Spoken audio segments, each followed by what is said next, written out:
event Christians. These are Christians who show up for the show. They want the event. They want to hear the choir sing. They want to hear the preacher preach. They want to see what's going on. They show up for the event. And they will come to the event this Sunday and show up for a new event next Sunday. It's sort of like the fans at the game who watch the game and go to the game this Sunday, don't care anything about sports until the new game next Sunday. So they are there for the event.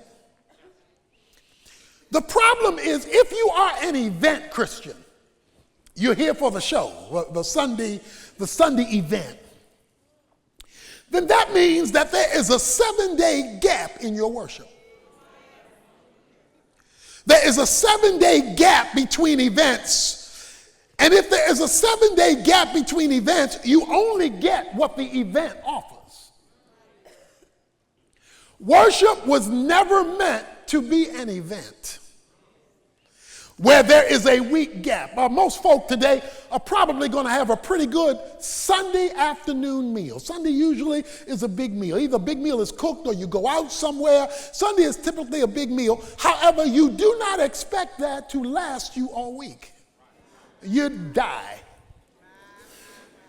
We have Christians who eat God on Sunday, starve all week long, and wonder why they're malnourished, even though they go to church. Because they're event worshipers, like event fans. But then there are serious fans.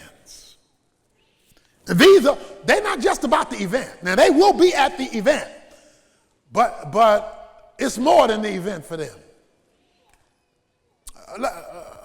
Let's review how this works. Let me talk about an event or a serious fan, not just an event fan, and link that to what it looks like if you're a serious worshiper ministering to the Lord.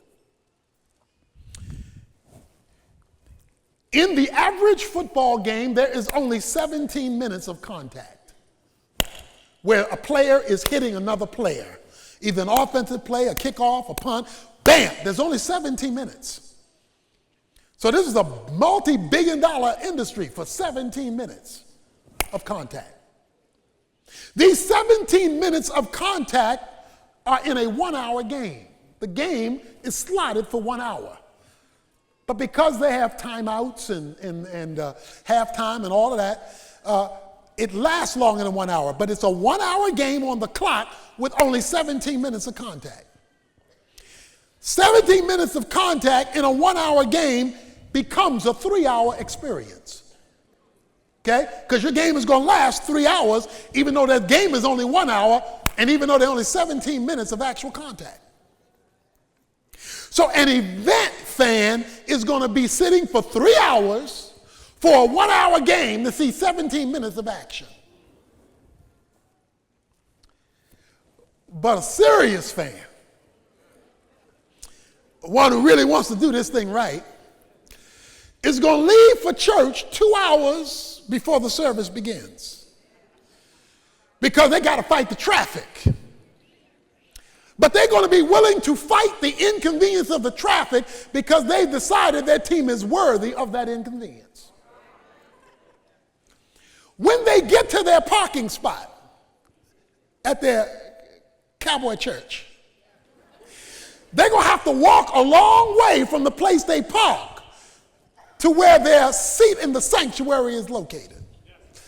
And they got to walk a long way whether it's raining or whether it's sunny. But that will not matter to them because they will have decided that that team is worthy of the inconvenience of both the traffic, the travel, and the walk. They will then sit for 3 hours and not leave church early. Nor will they say the service has gone too long. Because they want to catch all that the service has to offer. Because they know what it's like to leave early with 1 minute left and miss the big thing that's going to take place on the field. When they leave, it's going to take them 2 hours to get home after a long walk back to their car. That's 3 hours for a game, 2 hours on both sides of travel. So now worship on Sunday has taken 7 hours. That's 7 hours. They have decided that this team is worthy of my worship. When they get home, after having gone through a 7-hour worship experience, they're going to turn on ESPN and NFL Network to review what they just saw. So they're going to meditate on the sermon, review the sermon and the high points of the service. On Monday, because they're serious worshipers, they're going to get in a small group at work and have a small group meeting around the water fountain to discuss the high points from the worship service that day. They will pick up the newspaper to read on Monday about what they just saw on Sunday that they reviewed Sunday night coming from the same service. Then beginning Tuesday, they're going to start look at what the sermon's going to be next week, who's coming to preach the guest sermon, what the conflict is going to be, and now they're discussing the upcoming sermon before the service ever shows up. Because they're not just there for the event. They have made this worship a lifestyle. And it carries them every week, all season long.